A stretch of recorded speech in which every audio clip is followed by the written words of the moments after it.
Es un placer saludarles desde el departamento de Santa Bárbara. Hemos conversado con la licenciada Norma Bustamante, presidenta de la Fundación Esperanza Patepluma, quien nos habla que hoy se celebra el Día Internacional del Niño con Cáncer. La escuchamos a continuación aquí en Noticieros Hoy Mismo. Hoy es el 15 de febrero, que es el Día de la Lucha contra el Cáncer Infantil.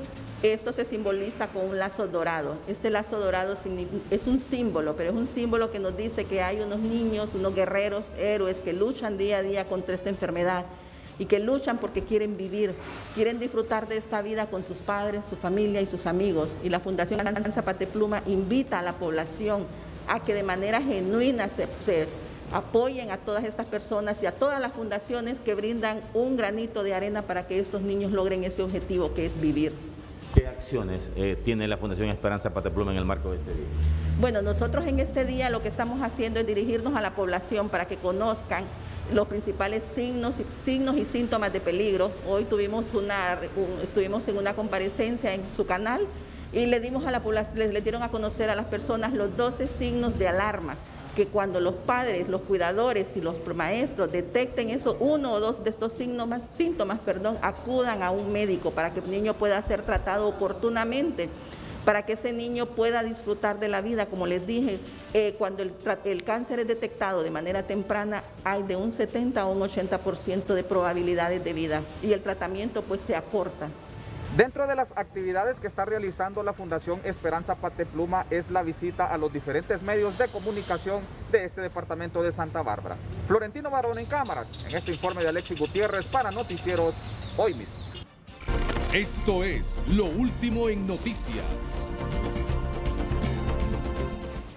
Buenas noches y muchas gracias a nuestro compañero Alexis Gutiérrez desde Santa Bárbara. Aquí en San Pedro Sula lamentamos informar que hoy ha fallecido la reconocida y muy querida periodista quien laboró por más de 20 años en el Instituto Hondureño de Seguridad Social aquí en San Pedro Sula. Estamos hablando de Katia Danilov Sevilla, de 57 años, quien hoy regresó de cumplir sus vacaciones laborales al momento de presentarse al Seguro Social y realizaba las visitas como lo hacía todos los días en este importante hospital y lamentablemente producto de las enfermedades de base que ella padecía ha muerto producto de un fatal infarto cuando ella recorría las diferentes salas del Instituto Hondureño de Seguridad Social. Los médicos intentaron de todas formas para salvarle la vida, pero lamentablemente fue fulminante y por lo cual ella falleció en una de las salas del Seguro Social aquí en San Pedro Sula. Ya tanto los familiares están realizando todo para retirarla del Instituto Hondureño de Seguridad Social y posteriormente velarla aquí en San Pedro Sula y trasladarla hacia Tegucigalpa, de donde ella era originaria. Reiteramos que Katia Danilov laboró por más de 20 años en el Instituto Hondureño de Seguridad Social y también trabajó para Diario El Periódico cuando ella comenzó a ejercer la profesión del periodismo. Asimismo, también en el gremio periodístico estamos hablando ahora del periodista Florencio Puerto. Está internado y complicado por una neumonía, se nos ha confirmado por parte del Colegio Médico de Honduras, esto tras las secuelas del COVID-19, por lo cual sus familiares y amigos piden apoyo para que Florencio Puerto, quien labora y es jefe de redacción de uno de los principales diarios de aquí de la zona norte de nuestro país, piden colaboración y piden oración también para que él se pueda recuperar de esta complicación y por lo cual ha tenido que ser internado también en el Instituto Hondureño de Seguridad Social aquí en San Pedro Sula y donde el Colegio Médico también se ha hecho presente en solidaridad con la familia a esperanzas de que Florencio Puerto se recupere de estas secuelas del COVID-19. A continuación nos vamos a una pausa comercial. Auditorio de Noticieros Hoy Mismo desde Comayagua les damos a conocer que las autoridades de salud han informado que ya no cuentan con las vacunas pediátricas para los menores de 5 a 11 años de edad, lo cual es preocupante. Escuchemos a continuación a la licenciada María del Carmen Tinoco, encargada del programa ampliado de inmunizaciones. Ya a partir de esta semana ya se aplicó las 12.000 300 dosis que se nos asignaron, ¿verdad?, para iniciar la población a vacunar de 10 y 11 años con COVID pediátrico. Ya no contamos en los establecimientos de salud, ¿verdad? Ahora estamos en espera del programa ampliado de inmunizaciones de Tegucigalpa, esperando cuánto es la población que se va a programar, cuánto es la vacuna que se nos va a asignar y cuándo nos las van a entregar. Sí, es preocupante porque usted sabe que es una parte que nos ayuda para iniciar el proceso de las clases presenciales, pero uno va recibiendo la vacuna según el país vayan entrando, ¿verdad? Y entonces a medida de eso nosotros estamos en espera para continuar vacunando esos grupos. Bueno, ayer consultamos al PAI, ¿verdad? Y nos dijeron que en el transcurso de este mes se puede hacer de que ya obtengamos la vacuna para seguir vacunando a la población de 5 a 11 años. Solo hemos aplicado 12.350 dosis, ¿verdad? Lo que sí tenemos asegurada es la segunda dosis de estos grupos que les aplicamos primeras dosis. Para las autoridades de salud, la situación se muestra muy preocupante, ya que es urgente la vacunación de estos menores por el regreso a clases. Con este informe pasamos a los estudios principales de noticieros hoy mismo desde Comayagua en cámaras. Marvin Corea les informó, Nelly Martínez. La noticia positiva es presentada gracias a Óptica Popular, la mejor óptica de Honduras. Buenas noches, televidentes de Noticieros Hoy Mismo. En nuestra noticia positiva me acompaña Marlene Camacho, quien vean ustedes, jugos, topoíos, de todo. Bueno, usted es una emprendedora que me dice que a base de jugos y topoíos ha sacado adelante a sus hijos. Así es, correctamente, ¿verdad? Casi prácticamente como 12 años, ¿verdad? Dedicándonos a esta labor para ellos, ¿verdad? Emprendiendo todo lo que se trata natural, ¿verdad? Nuestros jugos, sin preservante, que es lo más importante, ¿verdad? Cuidando. ¿Cuáles ofrece? Ok, ofrecemos jugo de melón, toronja sin azúcar, horchata, el jugo verde, que son 6 vegetales, piña y manzana verde, el puro jugo de naranja. Tenemos naranja agria con piña, nance, naranja con zanahoria. Y eso es lo más importante. Aquí en Noticieros Hoy Mismo apoyamos a los emprendedores, así como a Marlene Camacho, jugos, topoíos, se puede salir adelante. Con esta noticia positiva, a continuación nos vamos a una pausa comercial. La noticia positiva fue presentada gracias a Óptica Popular, la mejor óptica de Honduras.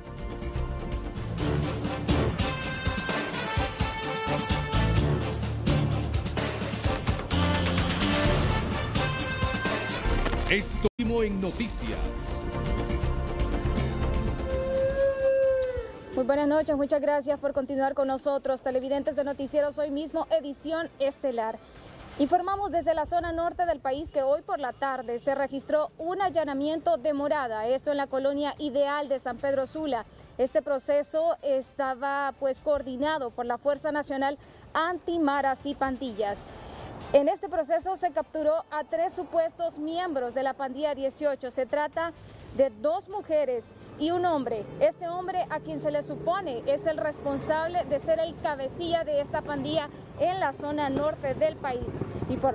Repetimos, esta información es preliminar por parte de la Fuerza Nacional Antimaras y Pandillas. Repetimos, fuerte allanamiento registrado en la colonia Ideal de San Pedro Sula.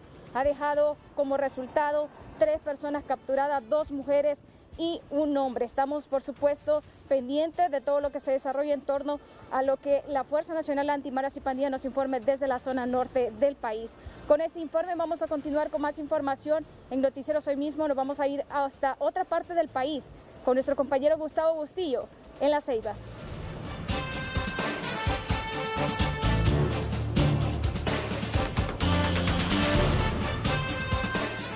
Gracias, Kenia Chinchilla, es un gusto saludarle a esta hora del día.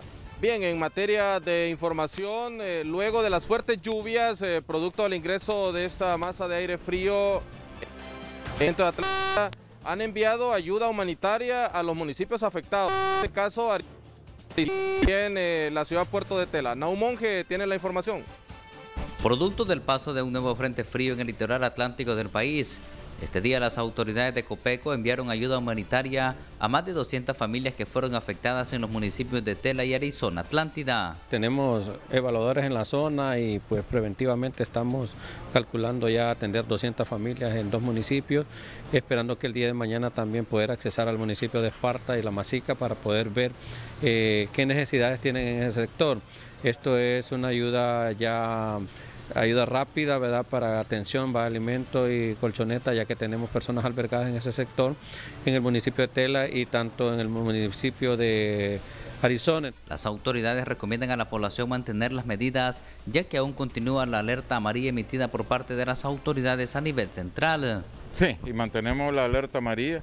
Recordémonos que este fenómeno todavía no nos ha abandonado. Esperamos precipitaciones para las próximas horas, que puede oscilar de 80 a 120 milímetros según el desplazamiento. La mayor parte de este día se mantuvieron las lluvias intermitentes en los distintos sectores del litoral caribe hondureño, por lo cual las actividades marítimas y aéreas se mantuvieron cerradas. En La Ceiba, Nahum Monge, Noticieros Hoy Mismo.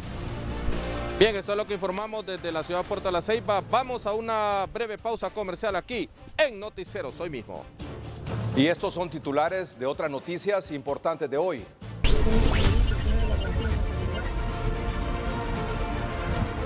Al ser detenido, el expresidente Juan Orlando Hernández fue esposado de pies y manos y trasladado a las fuerzas especiales bajo extremas medidas de seguridad.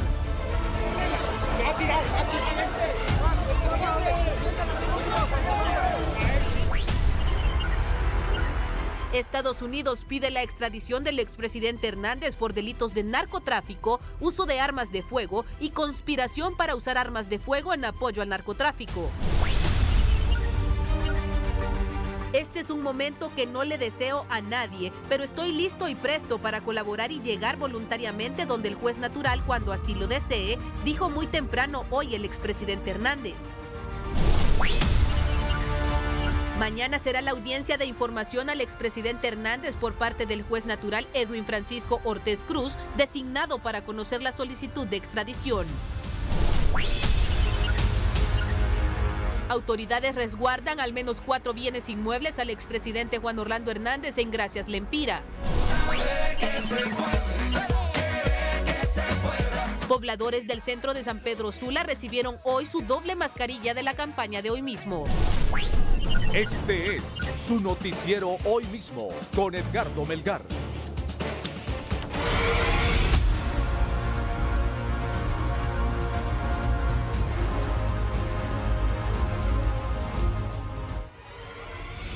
La tarde de ayer fue confirmado por la Cancillería hondureña que Estados Unidos había hecho efectiva su solicitud de extradición del expresidente Juan Orlando Hernández por delitos vinculados al narcotráfico.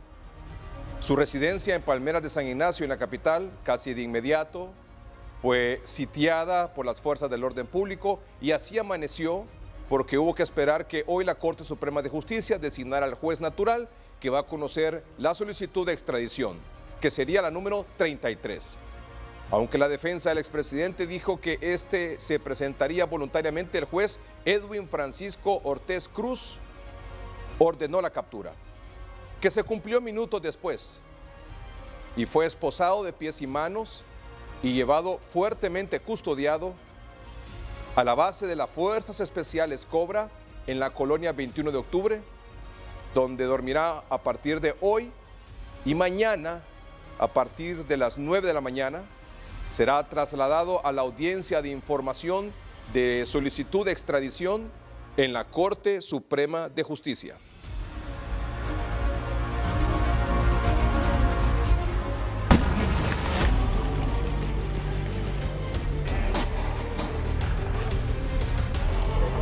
Con este gigantesco despliegue militar y policial en la colonia Palmeras de San Ignacio de Tegucigalpa en horas de la noche del 14 de febrero, comenzó el hecho más importante e histórico de Honduras en la lucha contra el narcotráfico.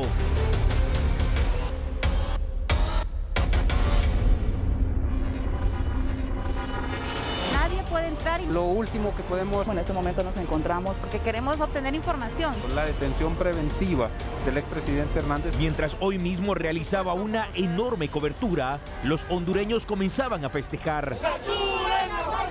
¡Hoy sí se está haciendo justicia! ¡Y para afuera que van! ¡Justicia divina! ¡Juanchi, basura! ¡Se va a Honduras! ¡Capturen al narco! ¡No queremos narcos! Y es que minutos antes se había confirmado que Estados Unidos pedía arrestar al expresidente Juan Orlando Hernández para extraditarlo a tierras norteamericanas. Les mando un mensaje a todos los que me han acompañado con sus oraciones, con sus buenos deseos. Muchísimas gracias. No es un momento fácil, a nadie se lo deseo.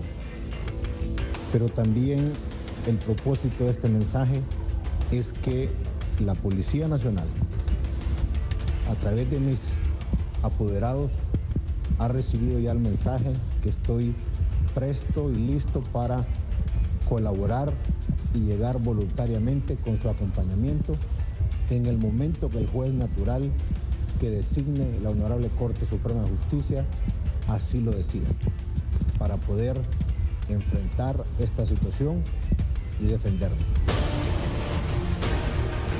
Muy buenos días a los amigos que nos siguen en las redes sociales del noticiero Hoy Mismo, con el apoyo de mi compañero Miguel Granados. Las acciones para blindar la vivienda de Hernández y evitar su fuga continuaron esta mañana, mientras en la Corte Suprema de Justicia designaban el juez natural que llevaría el caso de la solicitud de extradición. El magistrado Edwin Francisco Ortiz Cruz fue elegido de forma unánime. Ortiz ordenó la captura de Juan Orlando Hernández y de inmediato se consumó la detención.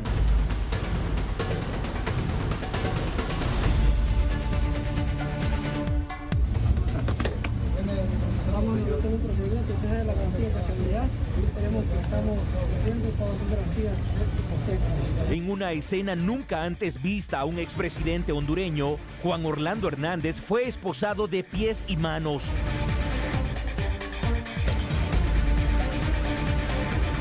Y bajo un fuerte resguardo de seguridad, fue sacado de su casa y trasladado a la Dirección Nacional de Fuerzas Especiales.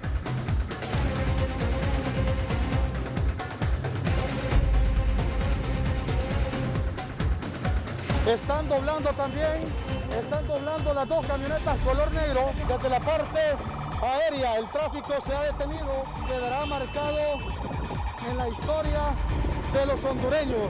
Ya prácticamente estaríamos próximos a llegar al complejo de fuerzas especiales.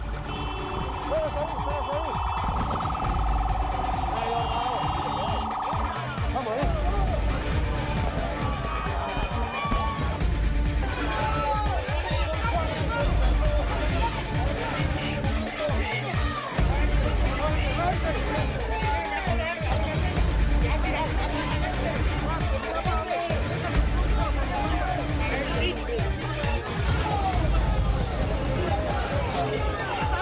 A esta estación policial donde se encuentra detenido el expresidente Juan Orlando Hernández.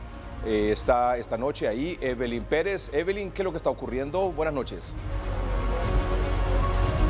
Buenas noches, licenciado, televidentes de Noticieros Hoy Mismo. En efecto, aquí en la Dirección Nacional de Fuerzas Especiales está recluido por esta noche el expresidente Juan Orlando Hernández. Así lo confirmó el general Ramón Savillón, secretario de Seguridad, luego de su presentación en la cancha, y luego lo trasladaron aquí a una oficina con el título de dirección para pasar esta noche. También expresó que no le tiene ningún rencor al expresidente Juan Orlando Hernández. Escuchemos sus declaraciones.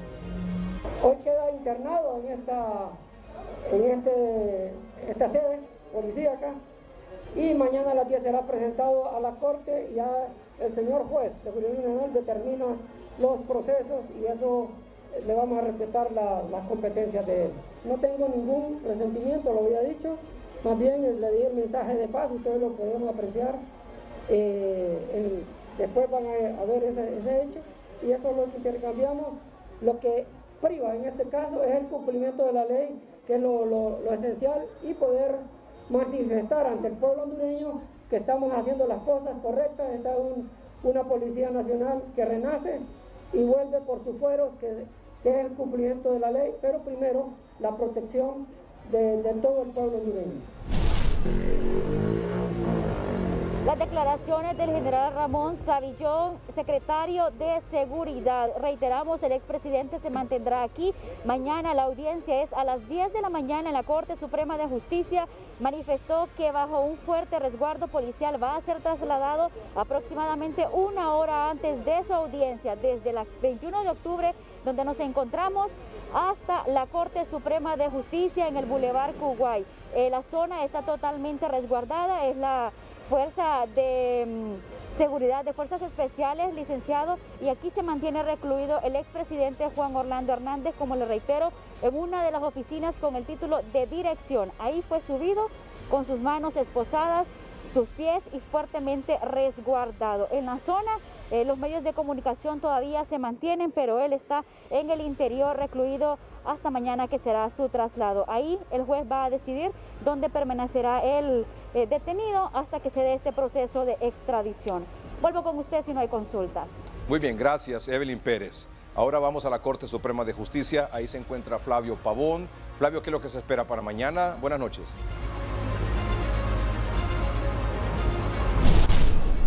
Buenas noches, licenciado Melgar y televidentes de los noticieros Hoy Mismo. A las 10 de la mañana se va a realizar la audiencia de información por parte del juez natural designado por el Pleno de la Corte Suprema de Justicia. El juez natural le va a notificar cuáles son los delitos que le imputan al exmandatario Juan Orlando Hernández.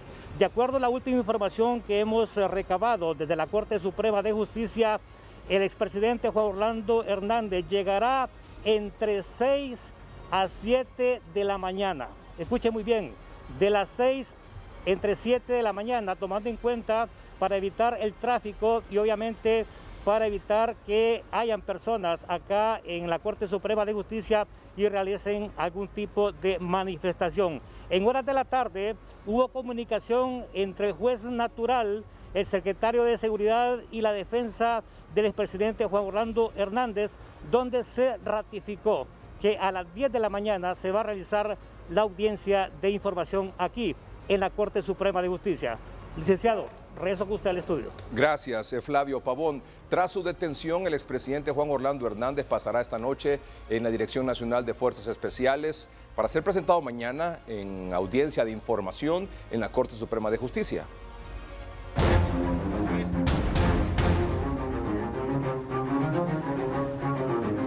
La primera audiencia está programada para mañana a las 10 a.m. La orden de detención, si se emite, tiene la finalidad de garantizar la presencia del solicitado ante el juez competente, que es el que estará decidiendo o dirigiendo las demás etapas del proceso, que comienza con una audiencia una vez que la persona ha sido presentada, con una audiencia que es una audiencia de intimación o de información, en la cual se dan a conocer los cargos que le han sido formulados. Toda esa información le es presentada de manera detallada en la audiencia de información y asimismo se le dan a conocer los derechos que le asisten durante el proceso. Durante el proceso de extradición se conocerá si hay algún cargo en contra del expresidente Hernández en el país. Una vez que se realice la primera audiencia y el tiempo que se cite para la segunda audiencia, todo ese tiempo se utiliza para solicitar a los órganos jurisdiccionales de todo el país que remitan información si existe algún tipo de denuncia o algún tipo de caso que haya sido judicializado. Igualmente se utiliza para pedir al Ministerio Público que remita toda la información que tenga sobre cargos que posiblemente ellos han interpuesto. Y también se utiliza ese ínterin para solicitar al Estado requerente que envíe toda la documentación certificada y debidamente traducida al idioma español para que haya con claridad una relación de todos los cargos y todos los elementos de la investigación que han sido formulados en la Corte Federal. Entonces, normalmente en los 32 procesos que se han realizado anteriormente, se ha dejado por parte de los jueces naturales un mes para que se remita toda esta información y contar con el tiempo suficiente para la realización de la siguiente audiencia. Mientras se presenta a audiencia, el expresidente Hernández permanecerá en detención preventiva. El único fin es garantizar la presencia del solicitado en las demás etapas del proceso. Aquí lo importante es desarrollar el proceso como corresponde en base a la norma que ha sido aprobada, que en este caso es un auto acordado aprobado por la Corte Suprema de Justicia. En la audiencia de información, el juez Edwin Francisco Ortiz Cruz determinará si la detención preventiva se cumplirá en la Dirección Nacional de Fuerzas Especiales o será trasladado a otro lugar. Además, se fijará la fecha de la siguiente audiencia en el proceso de extradición. Rocío Hernández, Noticieros Hoy Mismo. Vamos ahora al Congreso Nacional. Ahí se encuentra Ricardo Benítez. Ricardo, ¿qué ha pasado ahí? ¿Qué reacciones se han tenido esta tarde, en las primeras horas de la noche, sobre esta situación? Adelante. Buenas noches, Edgardo, televidentes de Hoy Mismo. La bancada del Partido Nacional se reunió esta tarde, dieron una comparecencia y esta fue su posición. Escuchemos al diputado y jefe de la bancada de este Partido Nacional, don Tomás Zambrano. No hay que alegrarse del mal ajeno. Creo que en la casa es un valor que nos enseñan no alegrarnos porque alguien está pasando una situación difícil. Eso es lo primero, solidarizarnos como bancada con el expresidente Hernández. Segundo, es una gran oportunidad para él para afrontar este proceso. Él es un abogado, un conocedor de las leyes y este proceso le va a servir a él. Es una gran oportunidad que va a tener con su equipo de abogados que tiene en la defensa, tanto acá como fuera del país, para poder demostrar la inocencia de los hechos que le han imputado, de los hechos que se le ha acusado, de los hechos que se le ha señalado en las diferentes cortes. Eso es lo segundo. Tercero, el Partido Nacional está integrado por 1.300.000 hondureños. Y esos hondureños y el partido no es responsable por los hechos, por las acciones o por los señalamientos contra uno de sus miembros. Edgardo, el Pleno del Legislativo no se ha pronunciado alrededor de este tema, pero sí ha conocido algunos proyectos de decreto como el que envió el Ejecutivo, que dice que se declara estado de emergencia fiscal y financiera las finanzas del Estado ante la difícil situación económica del gobierno. Este es nuestro informe, con usted. Gracias, Ricardo Benítez. La solicitud enviada por la Corte de Apelaciones del Distrito Sur de Nueva York pide a la Cancillería hondureña al expresidente de Honduras, Juan Orlando Hernández, para ser juzgado en Estados Unidos por supuestos delitos de narcotráfico y armas de fuego. Autoridades estadounidenses afirman que Hernández colaboró incluso con el narcotraficante Joaquín El Chapo Guzmán. Estos son los detalles. En un documento de 15 páginas que envió la Corte del Distrito Sur de Nueva York, presentada el 27 de enero de 2022, día de la toma de posesión de la presidenta electa Xiomara Castro de Celaya, el tribunal acusa al expresidente Juan Orlando Hernández de 3 delitos. Cargo número 1. Conspiración para importar una sustancia controlada a los Estados Unidos desde un lugar fuera del mismo. Fabricar y distribuir una sustancia controlada con la intención y el conocimiento de que dicha sustancia será importada ilegalmente a los Estados Unidos y a las aguas a una distancia de 12 millas de la costa de los Estados Unidos. Y fabricar, distribuir y poseer con la intención de distribuir una sustancia controlada a bordo de una aeronave registrada en los Estados Unidos, en violación del título 21 del Código de Estados Unidos, secciones 952, 959, 960 y 963, y del título 18 del Código de los Estados Unidos, sección 3238. Cargo número 2. Usar o portar armas de fuego, o ayudar e instigar al uso, al porte y la posesión de armas de fuego. A saber, ametralladoras y dispositivos destructivos durante y en relación con o poseer armas de fuego, incluidas las ametralladoras y los dispositivos destructivos, en apoyo de la conspiración de importación de narcóticos de la que se le acusa en el cargo 1 de la acusación de reemplazo, y ayudar e instigar a la misma, en violación del título 18 del Código de los Estados Unidos, secciones 924C, 3238 y 2. Cargo número 3. Conspiración para usar o portar armas de fuego, incluyendo ametralladoras y dispositivos destructivos, durante y en relación con o poseer armas de fuego, incluyendo ametralladoras y dispositivos destructivos en apoyo a la conspiración de importación de narcóticos. Según el documento, Hernández desde el 2004 hasta el 2022 participó en una conspiración violenta de narcotráfico. En total transportó aproximadamente 500.000 kilogramos de cocaína a través de Honduras con destino a los Estados Unidos. Como parte de la conspiración recibió millones de dólares por sobornos y ganancias de múltiples organizaciones de narcotráfico en Honduras, México y otros lugares. Protegió narcotraficantes de la investigación, detención y extradición. Hizo que miembros de la Policía Nacional y fuerzas militares de Honduras protegieran cargamentos de drogas y que se cometieran actos de violencia brutales sin consecuencia. Cronológicamente, en el 2005, cuando Juan Orlando Hernández era congresista, recibió $40.000 en concepto de ganancias del narcotráfico de Víctor Hugo Díaz Morales, alias El Rojo, antiguo líder de una organización de traficantes. En 2009, cuando comenzó a hacer campaña para convertirse en presidente del Congreso Nacional de Honduras, Díaz Morales proporcionó $100.000 para brindarle a otros funcionarios públicos. Porfirio Lobo Sosa y Juan Orlando Hernández trabajaron juntos para obtener $2 millones de ganancias del narcotraficante Amílcar Alexander Ardón Soriano, alias Chande. En ese entonces, este era alcalde de El Paraíso en Copán. Hernández se convirtió en presidente del Congreso Nacional. A partir de entonces, y a cambio del soborno de $2 millones de Ardón Soriano, nombraron a CC1 como jefe de una agencia gubernamental hondureña en donde lavaban dinero. En 2010, Ardón Soriano y Hernández transportaron aproximadamente 30.000 kilogramos de cocaína con destino a Estados Unidos. Ambos sellaron parte de la cocaína con sus iniciales, TH y AA. En 2012, Juan Orlando Hernández apoyó públicamente una enmienda a la Constitución hondureña que autorizaba la extradición de ciudadanos hondureños a Estados Unidos para ser procesados por cargos de narcotráfico. En 2013, Hernández Alvarado comenzó a hacer campaña para convertirse en presidente de Honduras y aceptó $1 millón ganancias del narcotráfico de Joaquín Guzmán Loera, alias El Chapo.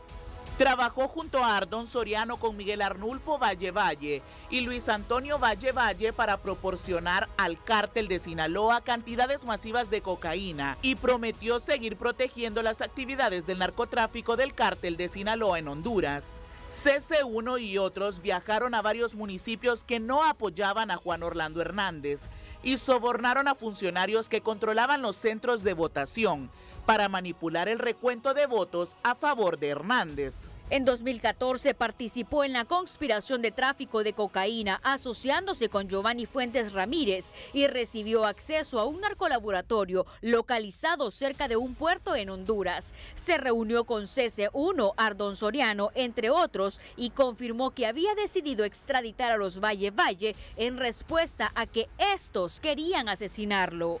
En 2017 pidió a Ardón Soriano que financiara su campaña para la reelección, ya que estaba preocupado por no obtener los suficientes votos. Ardón Soriano aceptó y le proporcionó aproximadamente $1.500.000, los que utilizaron para sobornar políticos y funcionarios electorales. Hernández quedó reelecto como presidente de Honduras. En 2018, su hermano Tony Hernández fue acusado en el Distrito Sur de Nueva York en relación con su participación en la conspiración del narcotráfico. Juan Orlando Hernández fue identificado el 29 de mayo de 2019 como uno de los conspiradores de Tony Hernández. En el juicio se presentaron anotaciones en donde aparecían las iniciales JO, en donde se reflejaban grandes pagos a Juan Orlando. En 2019, unos presos armados con machetes y un arma de fuego asesinaron a CC2 en una prisión hondureña para evitar la posible cooperación de CC2 en contra de otros, incluido Juan Orlando Hernández.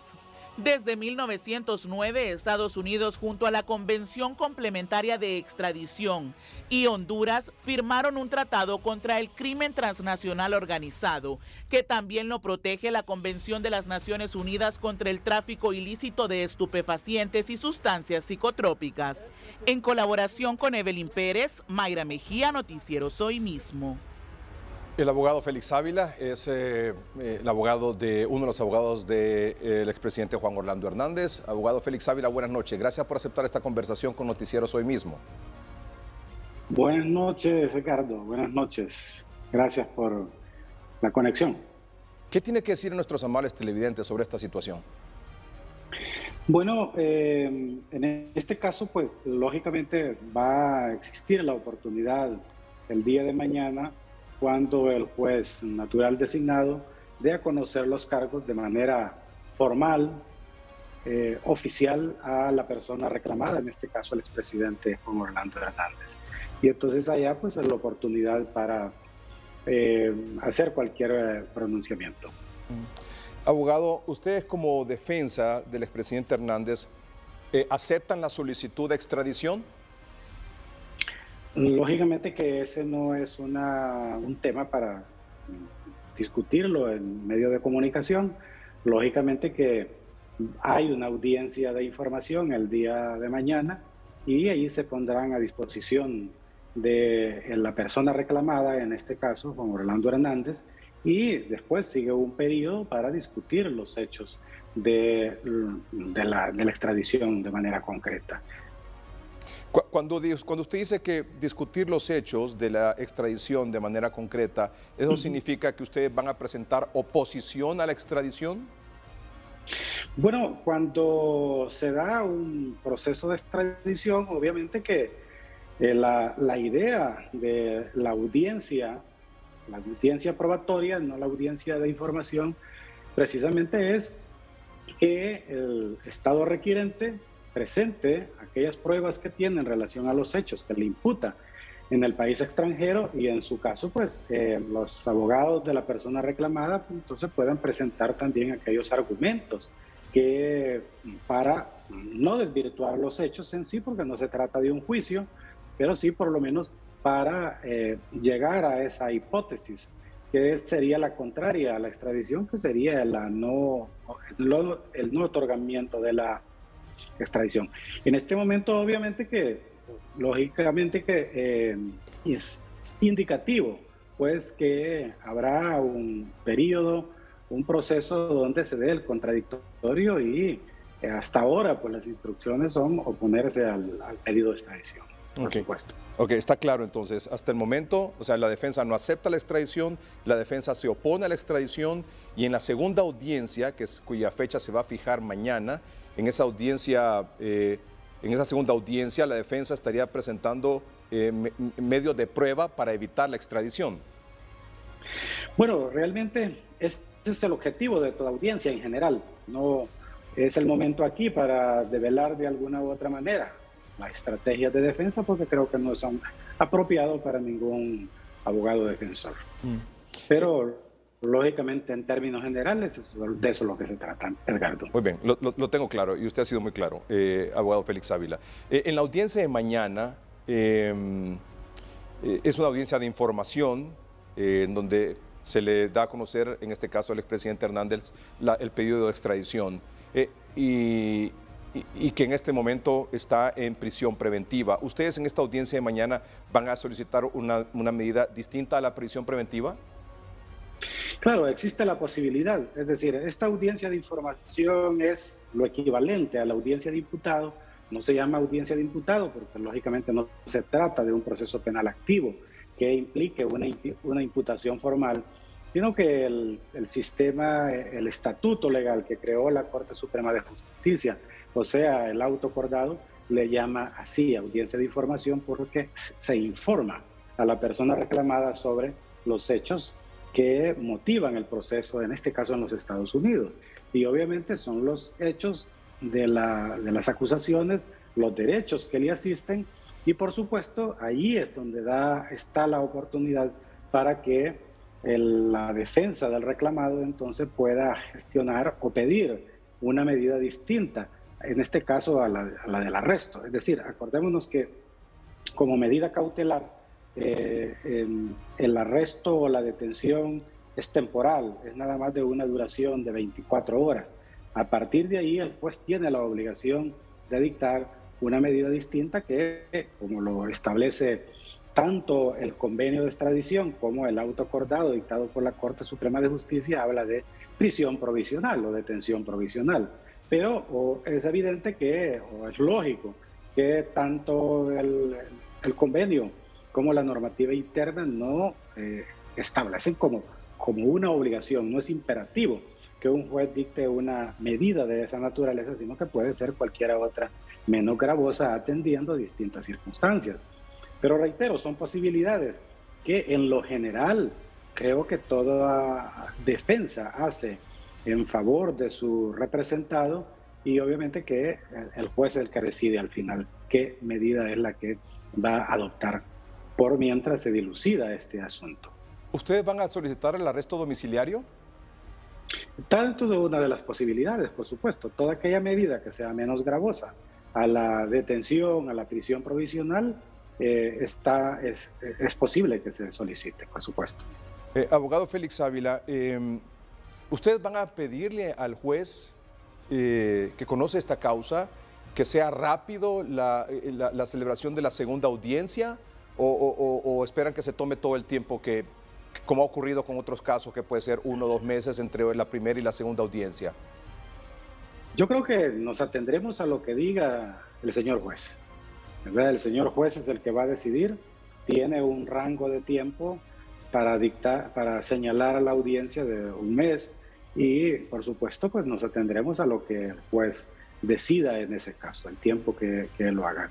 Es evidente, pues, que para contestar o referirse a unos cargos para los fines de extradición, pues se necesita tiempo, ¿verdad? Toda defensa debe contar con el tiempo necesario para poder desarrollarla justamente. Es un derecho de toda persona imputada que, aunque el señor Hernández no lo sea aquí en Honduras porque no tiene una imputación, pero obviamente le es aplicable la Convención Americana sobre Derechos Humanos y el Pacto Internacional de Derechos Civiles y Políticos, que establece el derecho de la defensa de contar con el tiempo necesario para conocer los hechos y contestar cualquier acusación que se formule. O sea que este proceso puede durar los 2, 3 meses que más o menos dura un proceso de extradición de los 32 casos que hemos visto anteriormente. ¿Ustedes se van a someter a ese proceso, a ese tiempo? Pronunciarse en cualquier sentido sería una especulación, Edgardo. Yo creo que mejor esperemos qué es lo que dice el día de mañana. Sencillamente faltarán horas para que la opinión pública conozca la fecha en que el juez va a señalar una audiencia, Edgardo. ¿Se valoró por parte de la defensa que el expresidente Hernández se entregara directamente a las autoridades de Estados Unidos y no pasar por este proceso aquí localmente? Bueno, creo que es una decisión muy personal que en algún momento, por lo menos yo no estuve en algunas fechas anteriores, sino que de fecha reciente, y creo que son decisiones personales del expresidente y de su familia para estar en esta situación que ahora enfrenta, por supuesto, y no haber optado cualquier otra salida.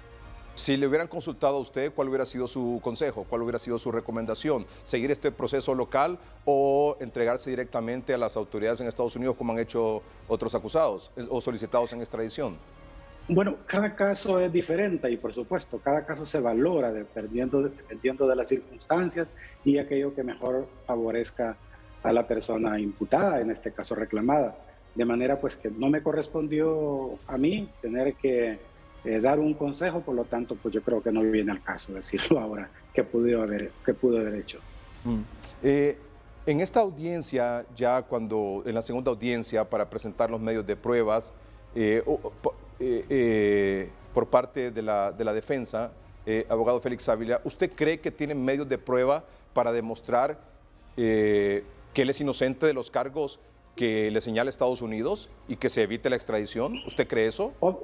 Obviamente cuando se conocen los cargos, se estudian, entonces es cuando cualquier abogado defensor puede saber si puede tener algún elemento de prueba para presentar en contrario. Ahora, pues lógicamente lo que se conoce y lo que leyó los periodistas en el medio, puede ser que sea una información obtenida de medios oficiales, pero no es la información oficial. En pocas horas la sabremos. De manera pues que ahí es donde podremos saber, ¿verdad?, con qué pruebas se puede enfrentar, Ricardo. Es decir, lo principal cuestionamiento, señalamiento o menciones que ha tenido el expresidente ha sido de vinculación o relación al narcotráfico. ¿Usted cree que eso es cierto o que no es cierto? No soy yo el que tengo que decir eso en este momento, en este foro, en esta sede, sino que son cosas que se discuten ante un juez. ¿Por qué el presidente está esta noche en esta estación policial? Por decisión de las autoridades, Ricardo. ¿Y él va a permanecer ahí durante el tiempo que dure antes de...? Su periodista así lo ha dicho, lo ha narrado. ¿Ahí va a permanecer él o mañana el juez puede decir otra cosa? Bueno, después de enfrentar al juez, si está el juez, como lo dije anteriormente, si prestó atención, puede dictar una medida distinta. Aunque el auto acordado establece solo la prisión preventiva, ¿verdad? No lo dice exactamente así, es decir, el juez es soberano para dictar una medida distinta. De repente, la experiencia dice que en todos los casos se ha adoptado esa medida y podría ser que sea esa, pero puede ser otra. Dígame, ¿en qué condiciones está el expresidente Hernández ahí en esa estación policial? Bueno, no lo he visto yo, no puedo dar fe en qué condiciones está. Sí sé de las condiciones en que salió ahí, que creo que todo el pueblo hondureño y parte de la internacionalmente lo vio, cómo salió, lo está viendo ahí, y no sé las condiciones en que pueda estar. Entendería de que está en manos del Poder Ejecutivo de la Nación, quien tiene toda la obligación de garantizarle sus derechos, la vida, su salud, y por lo tanto todo lo que ocurra ahí es responsabilidad del Estado de Honduras. ¿En su opinión corre peligro la vida del expresidente Hernández? Yo creo que está bajo las autoridades hondureñas. Justamente fue el propio ministro de Seguridad el que lo recibió, lo atendió y bajo su custodia está ahí. Por lo tanto, no podría decir yo que corre peligro por estar en manos del ministro de Seguridad. ¿El expresidente Hernández puede ser condenado a cadena perpetua en un juzgado en Estados Unidos? Bueno, eso es una posibilidad, obviamente. Tendrá que haber un juicio para eso. Creo que desde la acusación que se le presenta y el día en que, si es que se da, que enfrente un juez, ese juez es el que le va a decir a los cargos y los parámetros de pena que podrían haber allí. Creo que no es prudente, adecuado pronunciarme aquí en este foro sobre eso, que no va a ocurrir en Honduras, sino que se discutirá en los Estados Unidos. ¿Y puede ocurrir lo contrario, en su opinión? Podría ocurrir. ¿Qué mensaje quiere dejar esta noche a nuestros amables televidentes, abogado Félix Ávila? Bueno, atendiendo su llamada, Edgardo, su petición de participar aquí en este foro, en este programa, pues como el expresidente lo dijo, estaba en la disposición de presentarse voluntariamente, no fue atendida la petición por parte del juez, entonces las autoridades correspondientes ejecutaron la orden dictada por el juez y obviamente pues se seguirá el proceso que corresponda. Abogado Félix Ávila, le agradezco mucho que ha aceptado esta conversación con Noticieros Hoy Mismo. Muchísimas gracias, Edgardo, un honor. Gracias. Abogado Félix Ávila es el abogado defensor del expresidente Hernández. De hecho, autoridades policiales resguardaron al menos a partir de hoy 4 propiedades, supuestamente del expresidente Juan Orlando Hernández en Gracias Lempira, según dijeron, para evitar un posible daño o saqueo. Uno de estos inmuebles es el hotel ubicado en la carretera a la altura de Río Grande. Y también fueron acordonadas las entradas y salidas de otra propiedad en la aldea Villaverde. Además fue resguardado el Hotel Posadas de Don Juan en el barrio El Centro, así como otro bien inmueble a la altura de la aldea El Rión, todos en Gracias Lempira. Analista de temas nacionales y temas internacionales, el abogado Edgardo Dumas. Conversamos con usted anoche, abogado. Buenas noches, gracias por acompañarnos. Buenas noches, estimado. Un placer saludarlos nuevamente con esta noticia que ciertamente genera un trauma en la nación hondureña que enfrenta momentos y retos tan difíciles. Perdón, Rodolfo Dumas. Correcto. Abogado, ¿escuchó usted al abogado Félix Ávila, abogado defensor del expresidente Hernández? ¿Qué comentario tiene? Bueno, creo que él fue bastante claro, fue elocuente, pero al mismo tiempo fue prudente en sus manifestaciones. Creo que lo que se enfrenta mañana es una audiencia que va a ser rápida, va a ser una audiencia sencilla. Se le dan a conocer al imputado, en este caso, los cargos que se le hacen desde los Estados Unidos, se le informan cuáles son esos cargos y bueno, el juez natural señalará una audiencia para la próxima oportunidad donde pues la defensa podrá hacer uso de los recursos que crea convenientes, tal como lo señala el abogado Félix Ávila. Ellos tienen planeado de alguna manera oponerse a este proceso de extradición. Sí. Entiendo, licenciado Melgar, claramente el espíritu de las preguntas que usted le hacía al abogado Ávila. Es decir, tenemos 2 días, apenas 2 días en este tema de la extradición y la captura del expresidente Hernández. Y se ha desviado la atención, se ha perdido la agenda nacional por estar solo enfocados en este tema, teniendo Honduras tantos retos por delante. Es decir, los retos de Honduras son gigantescos, es una montaña de problemas y el pueblo hondureño está, digamos, ahorita capturado por este tema, que en realidad es un tema personal, es un problema personal de un exfuncionario. Lógicamente salpica la imagen nacional, tiene un impacto bastante negativo, yo diría un impacto devastador en la imagen de Honduras, y es parte de los retos que tendrá esta nueva administración, tratar de reparar ese daño a la imagen nacional. ¿Usted esperaba que esto ocurriera y ver todo lo que vimos hoy?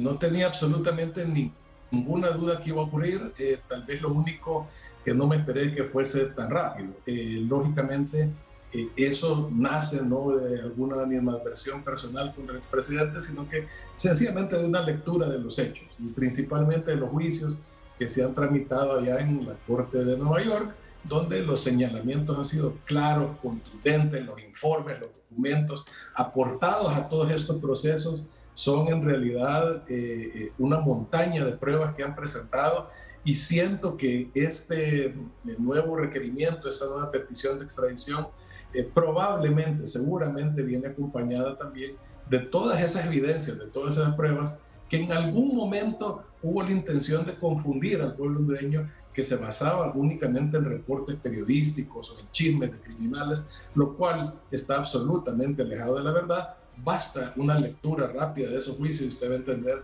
que esos testimonios, es cierto, ahí están, pero están, digamos, soportados o apoyados por una cantidad enorme de pruebas que tienen que ver con documentos, videos, audios, etc. Lo que sigue ahora es esta audiencia de información, como usted dice. Luego se va a esperar, el juez natural va a establecer la siguiente audiencia, donde ya la defensa puede presentar sus medios probatorios para tratar de evitar la extradición. ¿Usted cree que eso prospere? No, no creo que prospere. Y de hecho comparto su inquietud, es decir, lo que, digamos, yo hubiera esperado como ciudadano es que el presidente Hernández le ahorrara al país todo este trauma, se allanara de alguna forma a este proceso de extradición, porque precisamente él ha sido el principal promotor de cuando se hacen estos cuestionamientos, lo correcto es presentarse ante la justicia. Se lo recomendó a su propio hermano, le dijo, andá y presentate allá, no tenés nada que temer, enfrentar a la justicia. Bueno, él debería seguir su propio consejo, es decir, tiene una oportunidad de oro de atender este juicio en Nueva York y presentar allá todas esas pruebas que dice tener, los supuestos videos secretos, las grabaciones y todo eso que él ha mencionado insistentemente y que, bueno, repito, podrá aportarlos allá en un proceso. Eso sí, el panorama no pinta bien, teniendo en cuenta que todos los procesos, absolutamente todos, el 100% que se han llevado sobre este tema y que están íntimamente relacionados con esta conspiración. Recuerden que aquí se trata de una conspiración. Todos han resultado en sentencias condenatorias. Entonces, el panorama para él en lo particular no es muy favorable. ¿Qué es una conspiración? Bueno, se han puesto de acuerdo varias personas para cometer esos delitos. En el caso particular del expresidente Hernández, le señalan el tráfico de drogas, tráfico de armas, uso de naves registradas, una cantidad enorme de delitos que tienen que ver con los cometidos por otros conspiradores, y esa es la parte más delicada del proceso. Yo no me voy a aventurar porque no soy abogado americano, pero estoy seguro que podrían conseguir muchos abogados expertos en el tema que les explique que en estos casos de conspiración no es necesariamente lo principal probar un hecho aislado, sino que lo que se prueba es precisamente esa conspiración, esa asociación ilícita para cometer un delito. ¿Esto puede acarrear cadena perpetua? Totalmente. Todos los cargos que se le están presentando a él llevan pues largas condenas, y el mejor antecedente es el caso del hermano, ¿verdad? En el caso de Antonio Hernández, bueno, a él se le condenó pues a cadena perpetua más unos cuantos años más. Entonces, repito, en este caso en particular, los cargos son aún más delicados, es decir, es más extensa la acusación, y eso pues indica que tanto la Fiscalía como las autoridades que han apoyado todo el proceso investigativo cuentan con los elementos de juicio suficientes para respaldar ese requerimiento fiscal. ¿Este proceso aquí en Honduras, cree usted que será rápido o cree usted que tomará 2 o 3 meses como suele ocurrir o como ha acontecido con otros casos similares? Bueno, tal como lo señaló el abogado defensor, depende mucho de la decisión de la persona que está pidiendo extraditar. Es decir, él puede tomar la decisión mañana mismo de acortar ese trámite allanándose a la petición de extradición, y en ese caso en pocos días podrá estar enfrentando al juez allá en Nueva York. De lo contrario, si persiste en su actitud de oponerse a este proceso de extradición, bueno, sí, podría alargarse. Y repito, entiendo su preocupación, creo que comparto con el resto del pueblo hondureño esa inquietud de que nos está distrayendo de temas mucho más relevantes y que repito, son retos gigantescos que tiene la nación. Sí. Yo le preguntaba al abogado Félix si ellos aceptaban la extradición, o sea, como usted dice, si iban a allanar, aceptar este proceso de extradición y hacerlo y solicitar que esto fuera un trámite expedito, o si se iban a oponer, y él dijo que se iban a oponer y que iban a presentar sus medios de prueba en esta segunda audiencia. O sea que imagino que esto va... ¿Perdón? Claro, y también aclaró que esa decisión al final depende de su cliente, de su representado. Entonces, está en manos del expresidente tomar esa decisión, acortar este proceso, hacerlo menos traumático para la nación hondureña y enfrentar rápidamente la justicia en Estados Unidos. Sí.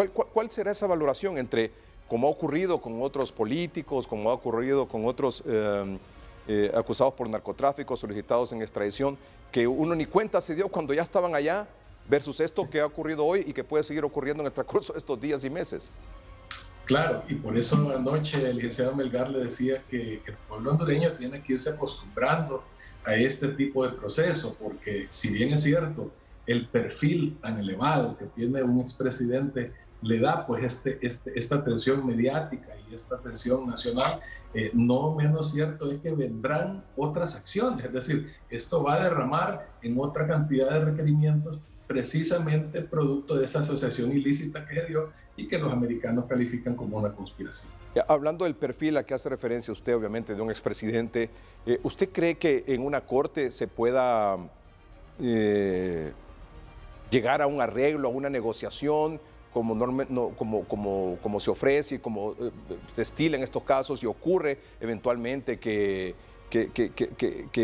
se cuenta si hay otras personas involucradas y se colabora con las autoridades finalmente para dar más datos sobre el asunto del narcotráfico puntualmente, que es el caso por el cual está siendo señalado aquí en el país? ¿Cree que se puede llegar a un arreglo en el caso del expresidente? ¿Hay posibilidad de ese tipo de negociación en el caso de un expresidente?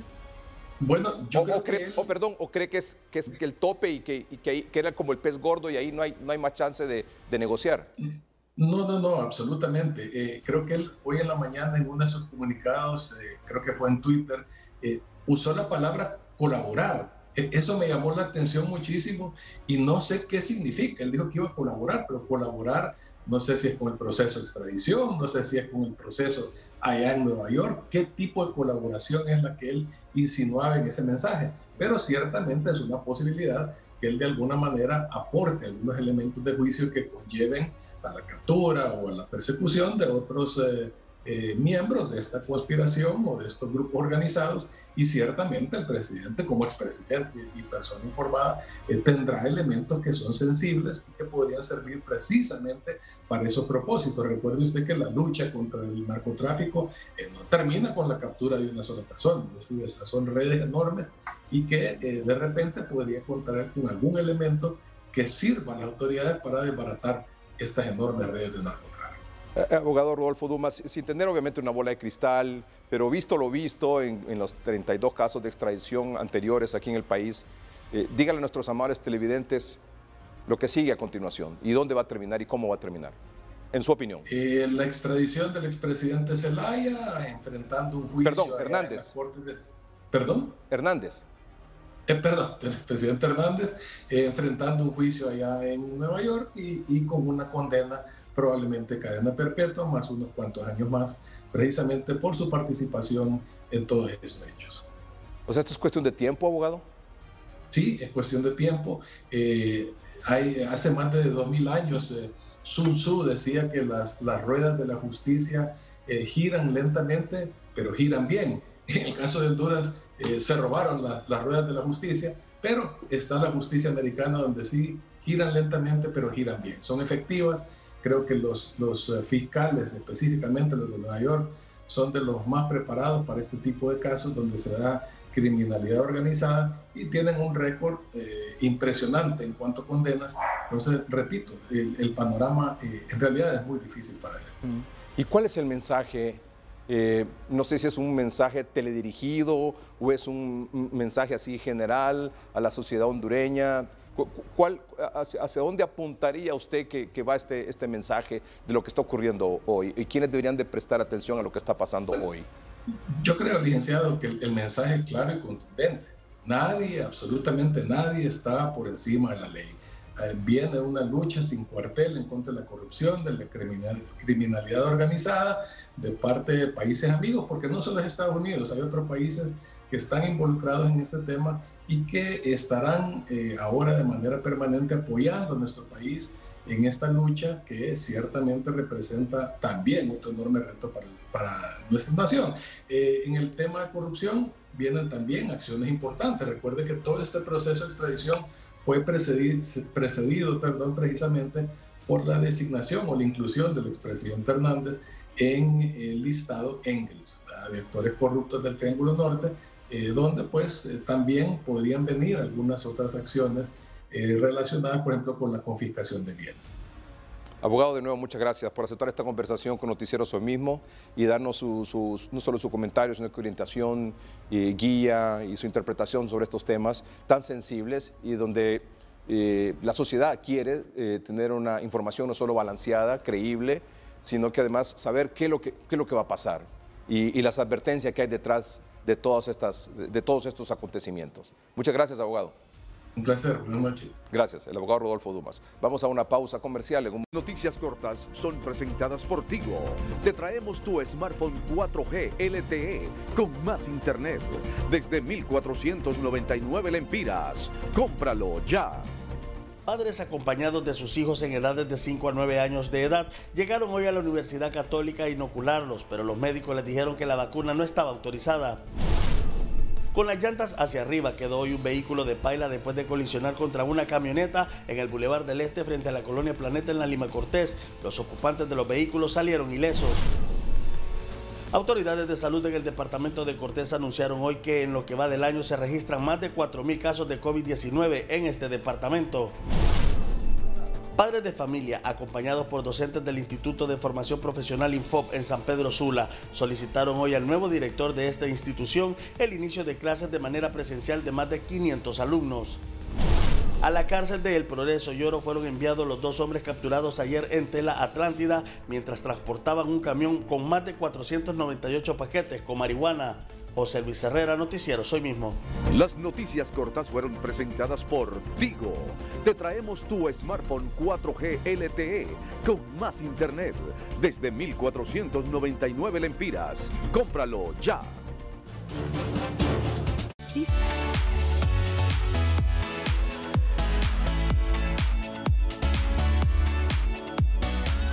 ¿Dónde y cómo transcurrió hoy la entrega de, bueno, la única entrega de mascarillas en Honduras, la más grande entrega de mascarillas que recorre todos los rincones del país, no solo regalando esta doble mascarilla, sino que procurando generar conciencia en quienes la reciben y ustedes, amables televidentes, en la importancia trascendental, vital, para que usted no se contagie.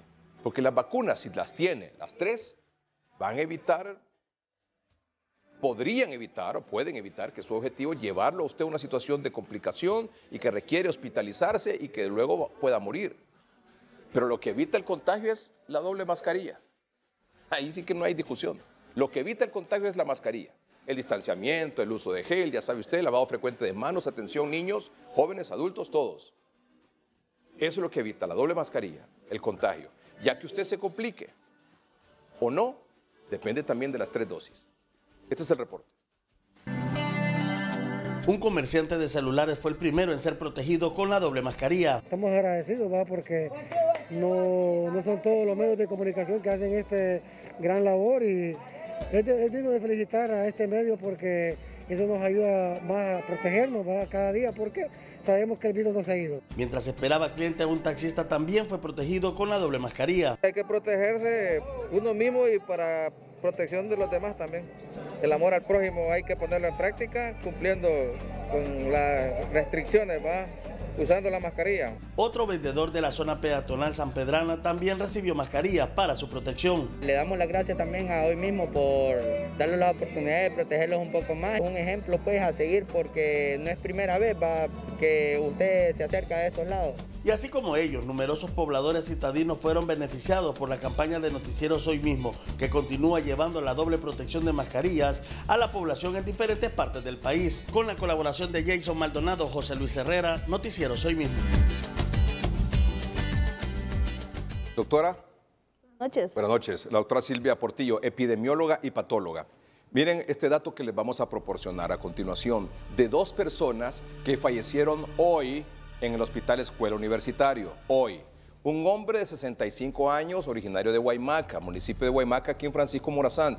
¿Qué pasó? Solo tenía una dosis. Otro hombre, 56 años, originario del Porvenir, el municipio aquí de Francisco Morazán, no vacunado. Ellos 2 fallecieron lamentablemente hoy en el Hospital Escuela Universitario. Me duele mucho porque Guaymaca y el Porvenir han sido lugares golpeados por el COVID.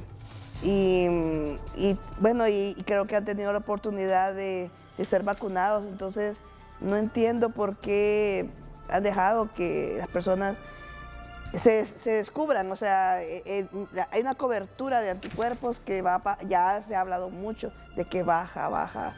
Y tenían que ser vacunados oportunamente. Y lo que sí lo que estoy observando es que en este momento está bajando la edad. O sea, en un momento dado, como un mes, teníamos gente de arriba de 80 muriendo. Pero ahorita ya van 65, 56, 34, 45. Eso es preocupante. La gente más joven está Y ayer muriendo. se murió un paciente en el tórax que tenía 3 dosis. Sí, tenía 2 de Sputnik y un refuerzo. Supongo que era Pfizer. Y igual, o sea, no era una persona mayor, así. Entonces, es preocupante. Esto no ha terminado, Esto no ha terminado, por favor. Por ejemplo, aquí tengo el boletín informativo de la Subsecretaría de Redes Integradas de Servicios de Salud, de la Secretaría de Salud. Un buen informe que nos indica la condición de los pacientes, los que están ingresados en los hospitales y los fallecidos. Por ejemplo, mire aquí en el 12 de febrero, ¿cuándo fue 12? ¿El 12 fue? Fue sábado. El sábado, mire, el sábado murieron 10 hondureños, entre confirmados y sospechosos. Murieron 10. Y mire, y le destaco algo, vamos a mostrarlo aquí también, la condición de los pacientes. Mire que estable dice 200 pacientes. ¿Mostramos, por favor? Muy bien. Estable 200 pacientes. Graves, ¿verdad? Sí, 76. Sí. Críticos, 35. Y en unidad de cuidados intensivos, 26. 10 fallecidos el sábado. El domingo fue 13, ¿verdad? Sí. Fallecieron el sábado. El sábado 12 murieron 10. El domingo 13 murieron 8. Murieron 8. Entre sospechosos y confirmados. Y mire que en UCI habían 26 el sábado, ya el domingo 30. 14 ayer lunes.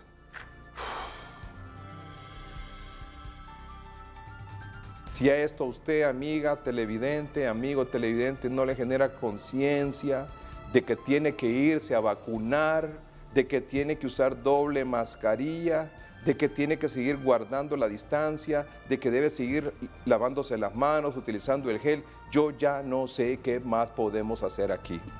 Mire, ayer, entre confirmados y sospechosos, ¿sabe cuántos murieron, doctor? 19. 19 ayer lunes.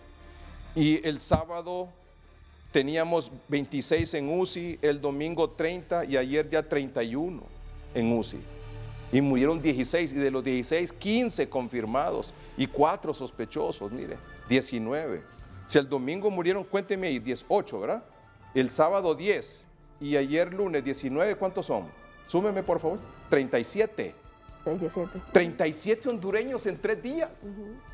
Y a mí me decía alguien ahí en las redes sociales el otro día, me decía, no, pero es que aquí mueren más de otras cosas, pero que no son noticia. Es probable, no sé qué tan cierto sea eso. Pero el punto es que estas muertes se pudieron haber evitado. Son muertes innecesarias. Ese es el punto. Sí. Ese es el punto, que estas son muertes innecesarias que se pudieron haber evitado. Estas 37 muertes entre el sábado y ayer lunes.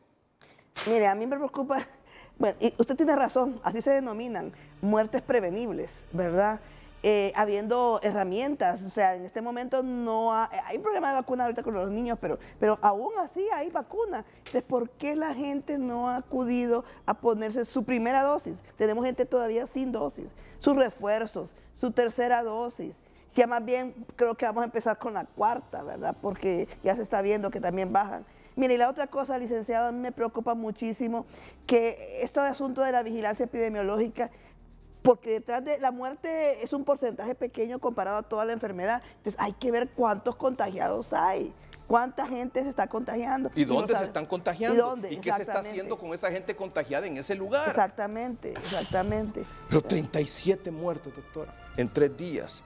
Y pareciera que estamos retrocediendo, teniendo, como dice usted, las herramientas para evitar esas muertes. Mire, continúa como un promedio, ya está subiendo, era como de menos 10 y estaba más 10, o sea, poquito a poco están subiendo las muertes, pero ahí hay algo, tenemos que ver cuántos contagiados hay que ver la prevalencia de la enfermedad. Vamos a una pausa comercial y regresamos.